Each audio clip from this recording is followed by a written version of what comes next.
Oi, gente, você sabe o que são os probióticos? Por que devemos comê-los? Você sabe que nem todo fermentado é probiótico e que usamos muitos tipos de fermentado no dia a dia, como a cerveja, o vinho, mas qual a diferença de um fermentado com probióticos e um fermentado sem probióticos? Então vem comigo aqui nesse vídeo que eu vou te dizer tudo sobre isso.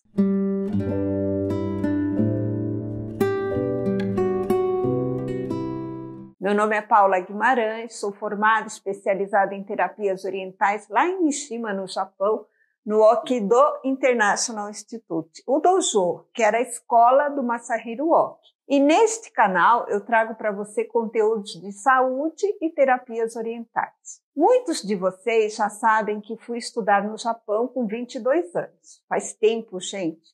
Era uma escola residencial. Nós morávamos na escola, os estudantes e aquelas pessoas que iam para se tratar, os enfermos. E todas as refeições serviam os fermentados de legumes. No almoço, no jantar e às vezes no café da manhã. Porque o café da manhã lá no Japão é uma refeição como a do almoço. O fermentado é bem presente na cultura oriental. Em todos os povos antigos, nós encontramos formas de fermentados. A fermentação, provavelmente, ela surgiu como uma forma de conservar o alimento. Nos povos antigos, que não tinha energia elétrica, geladeira, um alimento fermentado era uma saída para conservar por muito mais tempo, durar mais. Mas dizer que o fermentado foi criado só para conservar e armazenar o alimento é menosprezar a sabedoria dos povos antigos. Vocês não acham isso? Quem construiu as pirâmides do México, do Egito, quem fez uma cidade como Machu Picchu, com aqueles aquedutos subterrâneos em Roma. Gente, esses povos tinham muita sabedoria. E com certeza isso se estende aos alimentos, aos nutrientes, à saúde. Com certeza a fermentação não era só para conservação, mas também para trazer saúde e prazer, como no caso das bebidas alcoólicas. Por exemplo, o iogurte é leite fermentado. Historicamente, ele tem suas origens na Turquia asiática. São povos nômades da Ásia que trouxeram para a Europa. E você que gosta de uma cervejinha artesanal, você sabia que cerveja é feita de cevada fermentada? É lúpulo, água e cevada fermentada. E que os primeiros registros de fabricação da cerveja são de 6.000 anos atrás, na Suméria, que é a antiga Mesopotâmia.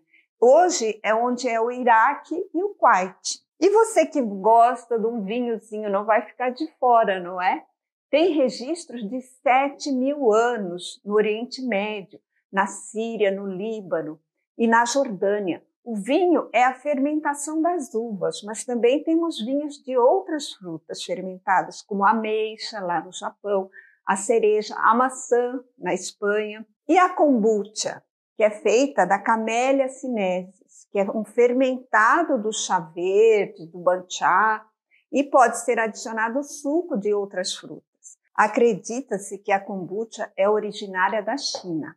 Ela é uma bebida probiótica, porque ela tem as bactérias vivas. Aqui na América Latina, nós temos a chicha. Chicha é uma bebida alcoólica.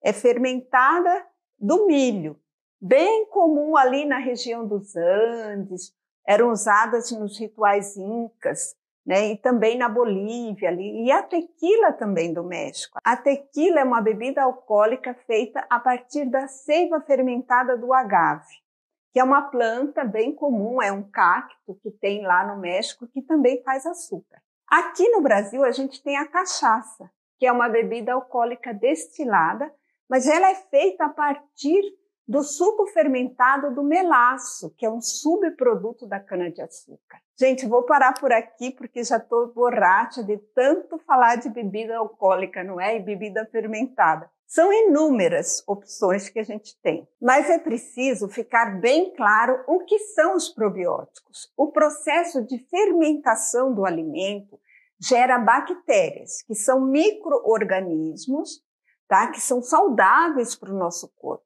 Os alimentos fermentados só são probióticos quando eles mantêm essas microbactérias vivas. Quando nós ingerimos, elas entram em nosso aparelho digestivo, ajudando na digestão e na absorção dos alimentos lá no intestino. Então, vamos entender um pouco melhor como são essas bactérias e por que nós precisamos de alimentos probióticos. Segundo o Dr. Justin Sonnenberg, é professor de microbiologia e imunologia na Universidade de Stanford, lá nos Estados Unidos. Temos uma microbiota na boca, nos dentes, saliva. Estas espécies são muito diferentes da que nós temos lá nos intestinos.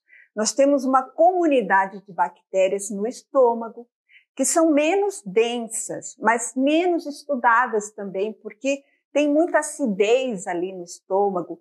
E o estômago, na verdade, ele é como uma caixa preta, né? Difícil de acessar. Mas existem bactérias lá, como a H. pylori, por exemplo. E depois nós temos a maioria das bactérias no nosso intestino. Elas são muito mais estudadas, mais fácil. Se estuda até pelas fezes as bactérias. Há uma densa comunidade de micróbios nas nossas fezes. Você sabia que de 30% a 50% das nossas fezes são micróbios? É verdade, a metade das fezes são micróbios. Trilhões de células que variam de 100 a 1000 espécies. A maioria são bactérias, mas há outras formas de vida, como a arqueia, que é como se fosse uma bactéria parecida, eucariontes, que são como parasitas, né? Nós temos também os fungos, os vírus. É um ecossistema denso, complexo e dinâmico. Nós pensamos, né, na gente como ser humano como uma espécie única, mas na verdade a gente é um complexo de ecossistema integrado com centenas ou milhares de espécies que se interagem entre si, como um concerto, como uma orquestra. Então, no processo de evolução, nós fomos propagando essa cultura de micróbios de pessoa para pessoa, de geração para geração. E são os probióticos, são as bactérias boas que favorecem o aumento do crescimento das bactérias boas do nosso intestino. Então, vamos ver alguns exemplos de probióticos, que são os fermentados com bactérias vivas. Da soja, nós temos vários fermentados. Por exemplo, tem essa pastinha da soja, que é o miso, que a gente faz o misoshiro, que é uma aguinha, uma sopinha de miso. Tenho receita aqui no YouTube fazendo misoshiro para vocês aprenderem. Temos também o natto, que é a soja fermentada, mas é mais difícil de comer, porque ela tem um cheiro muito forte e ela gosmenta, assim, sabe? É um pouco diferente o sabor. E temos o tempê também, o próprio shoyu também tem bactérias, tá? Esses são os fermentados, mas os probióticos da soja, talvez você estranhe, porque eles vêm da culinária oriental. Mas você pode achar que todos esses probióticos são difíceis de encontrar, às vezes não tem na cidade que você mora, e também difícil de acostumar com o paladar, com o sabor. E pode ser mesmo. Mas a gente tem probióticos que podem ser facilmente feitos pela nossa culinária ocidental. São os fermentados de legumes. E o custo é muito baixo. É muito fácil fazer. Esse aqui, por exemplo, é de rabanete, mas a gente tem um bem comum que é o chucrute, né? Que na verdade é um fermentado de repolho com sal. Ele era feito anteriormente com saquê de arroz. Embora tradicionalmente ele é ligado à cultura alemã, mas dizem que ele foi trazido pelo imperador mongol Gengis Khan. Outra versão da história é que ele se originou na China e foi trazido para a Europa pelo povo tártaro. Então, a gente também tem os pães feitos de fermentação natural e é um fermentado. Ele fica com menos glúten, fica mais fácil de digerir. Se você for comer pão, prefira os pães fermentados. Os grãos também, quando a gente deixa de molho, grão de bico, lentilha, feijão, eles têm o ácido fítico. Então, isso deixa ele mais indigesto. E tem gente que come e fica com gases, flatulência, incha o abdômen, né? Ou a digestão fica pesada mesmo. Então, se a gente deixa de molho de 2 a 3 dias, gente, ele começa um processo de fermentação, mesmo você trocando a água. E aí vai saindo os antinutrientes e ficando muito mais fácil de serem digeridos, causando menos gases. Um dos grandes benefícios dos fermentados é melhorar a digestão. Vocês conhecem o quinti? É um fermentado de acelga. E também tem ali outros vegetais picantes, com muita pimenta. Normalmente é usado todo dia na Coreia. Ele vem da Coreia e é tradicionalmente uma comida que se come todo dia. Mas também você pode fazer sem pimenta. Muitos fermentados não são probióticos. Perdem as bactérias vivas quando processado, pasteurizado ou quando é cozido. Por isso, a gente não deve cozinhar os probióticos.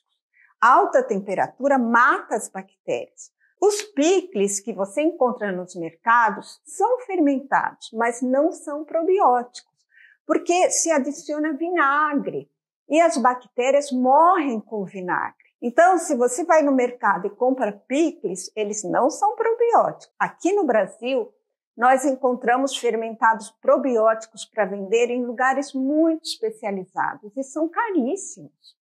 Em muitos países, agora, atualmente, Estados Unidos, Europa, já tem muito fermentado probiótico sendo vendido nos mercados. Por isso é importante você fazer em casa o seu probiótico. Atenção! Os probióticos e os legumes e a kombucha fermentados, quando você vai comprar, eles devem estar na geladeira do supermercado. Se ele não estiver na geladeira, ele não é probiótico. Eles levam alguns dias, por exemplo, você vai fazer esse fermentado aqui, vai levar alguns dias fermentando fora da geladeira. Depois de pronto, ele deve ser guardado na geladeira para manter as bactérias vivas. E é muito grande a lista dos benefícios dos probióticos. Eu vou citar aqui apenas alguns, bem os mais importantes aqui para você. Eles aumentam a imunidade. Só isso já é bom demais, né, gente? Porque a gente evita de ficar doente. O Dr. Sonnenberg fez uma pesquisa científica assim. Ele pegou 2 grupos de pessoas. O primeiro grupo, as pessoas comiam normalmente suas refeições, mas incluíam mais fibras, vegetais, legumes, frutas, verduras. E o segundo grupo continuava comendo a comida normal, incluíam os vegetais, as frutas, as verduras também, mas acrescentavam os fermentados probióticos de legumes. Esses aqui, feitos assim em casa mesmo, né?